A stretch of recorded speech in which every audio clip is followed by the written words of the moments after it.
Les escultures de Jacob Engler són alhora un diàleg amb l'espectador. La seva comunicació, però, és mitjançant una concepció de l'art purament abstracta, que neix d'unes emocions reals. Amb aquest artista suís, la Fundació Balbi comença un nou cicle d'exposicions titulades de maduresa.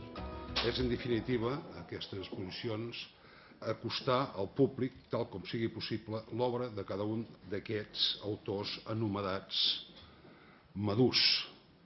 Autores maduros, si me lo permite Jacob, però aquesta és l'idea.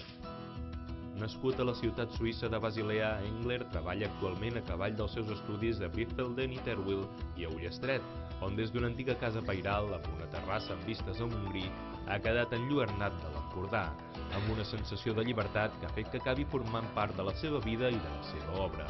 Me veo muy contento aquí porque yo puedo trabajando cuando yo quieras, en la noche, el domingo, a la tarde, y yo también muy aceptado en el pueblo.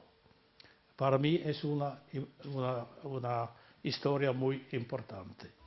Jacob Engler és considerat un artista del nostre àmbit i la seva obra està present en les col·leccions més destacades de les comarques gironines i, evidentment, també de Suïssa. Jacob Engler encarna el artista sin fronteras, es escultor universal. Sus grandes obras lucen en varias partes del mundo. Esculturas que en cualquier sitio del mundo siempre ejercen la misma fascinación. Les exposicions de maduresa que s'inicien amb l'obra d'Engler volen acostar al públic al treball de cada un dels artistes que, encara en actiu, mostren a l'espectador la seva obra sense que aquest acabi de saber quan es troba davant de peces acabades.